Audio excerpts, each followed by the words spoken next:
Di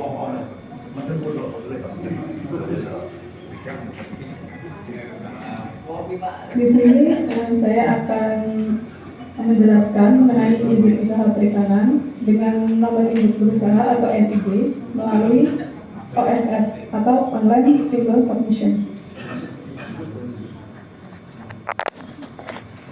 Poin-poin yang akan saya sampaikan yaitu yang pertama ada NIB, nomor induk berusaha. Jadi nanti apa itu NIB? Terus ada OSS. OSS itu seperti apa? Mungkin Bapak Ibu di sini masih bingung kaitannya NIB dan OSS itu apa. Terus yang ketiga yaitu dokumen persyaratan untuk kelengkapan NIB itu apa-apa aja. Terus ada proses daftar hak akses atau pembuatan akun di website OSS itu. Terus yang terakhir yaitu daftar NIB. Nah ini dasar hukum dari NIB yang pendaftarannya melalui OSS. Jadi ada UU nomor 20 tahun 2008, ada UU nomor 23 tahun 2014 tentang UMKM. Terus ada PP nomor 17 tahun 2013 tentang UMKM juga. Terus ada peraturan pemerintah nomor 24 tahun 2018 juga tentang UMKM.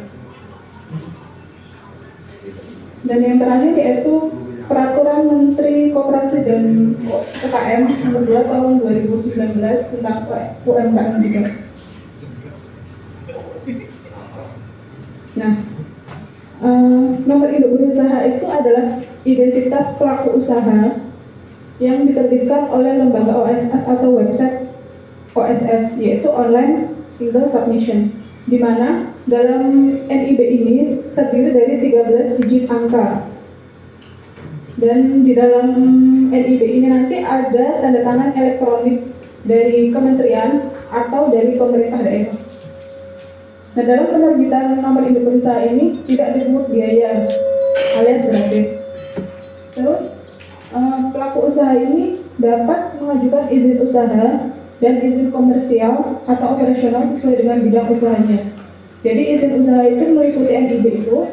Kalau izin komersial itu seperti izin edar, TRT seperti itu.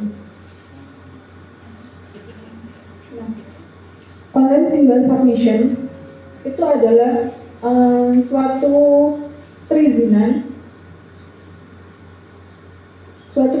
berusaha untuk pelaku usaha, terutama untuk badan usaha maupun perseorangan, bisa UMKM,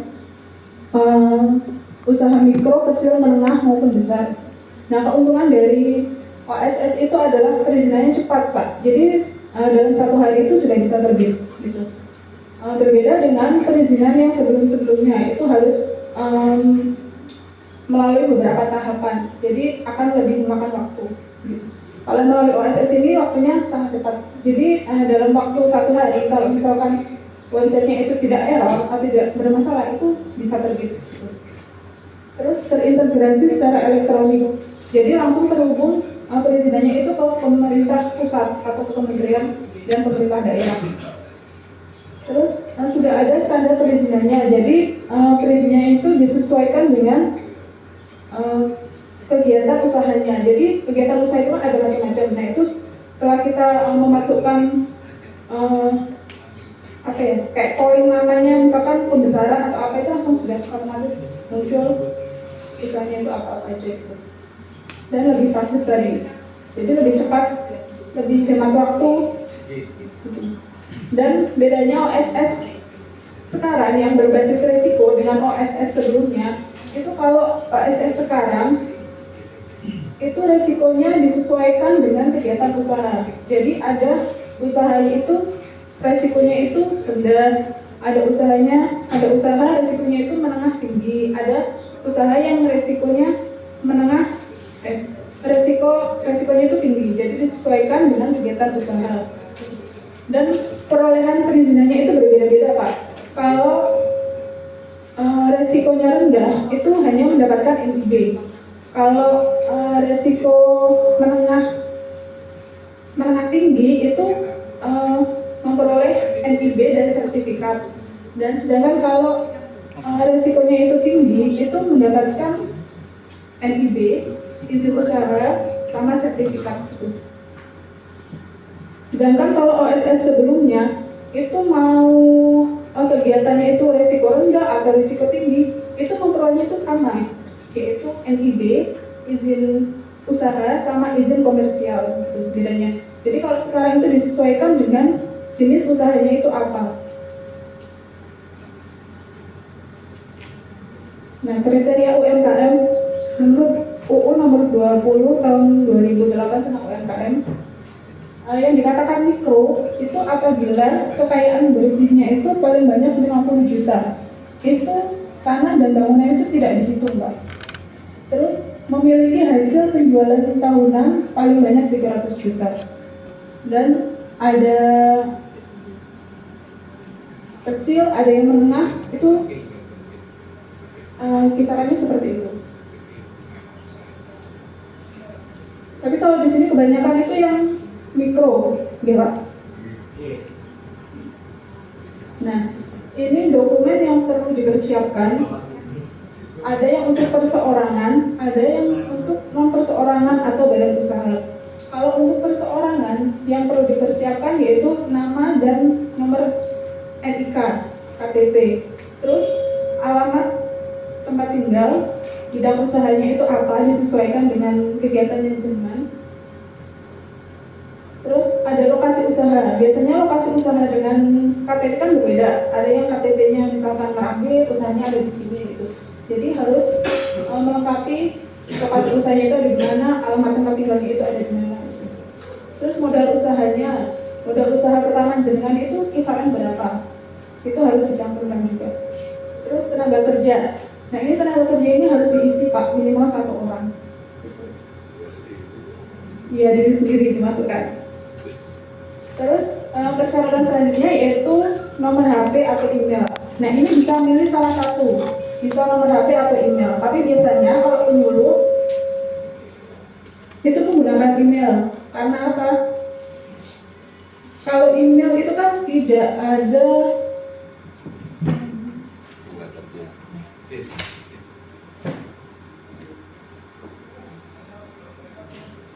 Kalau email itu kan tidak ada masa hapusnya, sedangkan kalau nomor WA itu kan biasanya jenengan sekarang sudah banyak menggunakan WiFi. Nah biasanya nomornya itu sudah hangus atau terblokir gitu. Jadi penyuluh itu lebih suka menggunakan pendaftaran melalui email. Dan selanjutnya yaitu NPWP. NPWP ini bisa menyertakan, bisa juga tidak. Sedangkan kalau non perseorangan atau badan usaha itu hampir sama dengan perseorangan, tapi bedanya itu ada nomor akta pendirian.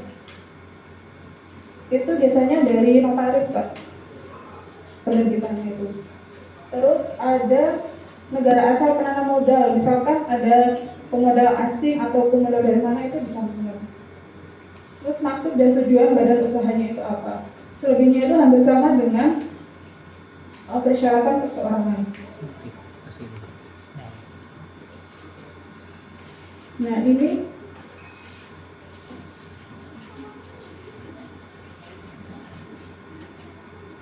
adalah langkah-langkah untuk mendaftar hak akses di OSS atau membuat akun di OSS. Gitu. Jadi yang pertama jenengan bisa mengunjungi laman www.oss.go.id. Bisa jenengan cek di HP, itu bisa mudah jenengan akses dimanapun selagi ada internet.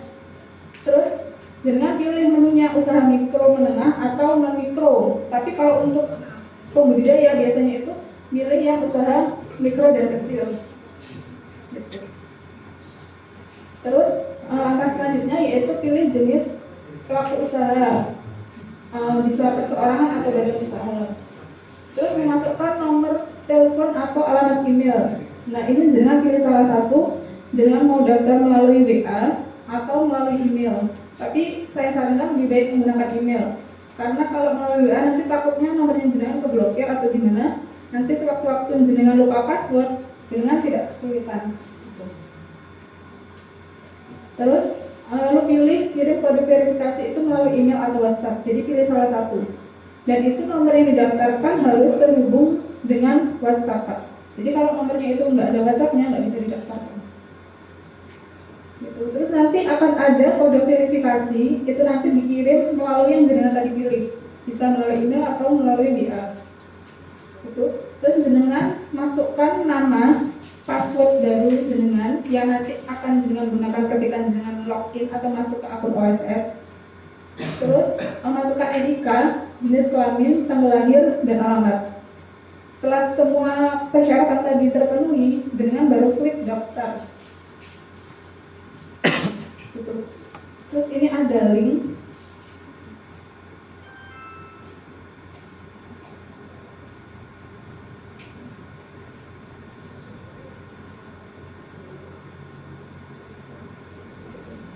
Enggak kok, ternyata enggak kok. Geseran bawah nyambung enggak? Geseran bawah nyambung pojok.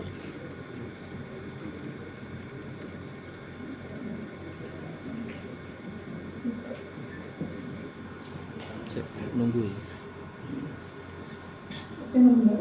Yaitu daftar NIB di OSS.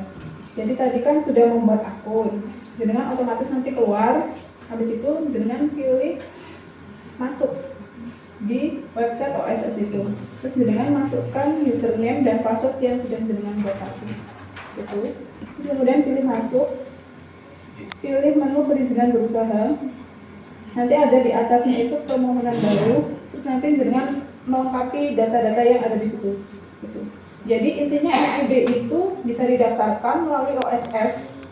Dan apabila jenengan merasa kesulitan, bisa menghubungi penyuluh wilayah masing-masing. Itu jadi bisa menghubungi penyuluh masing-masing, berdasarkan gratis Pak Dini. Mumpung gratis. Sekian dari saya. Apabila ada salah kata, saya mohon maaf. Wassalamualaikum warahmatullahi wabarakatuh. Mungkin ada pertanyaan Pak?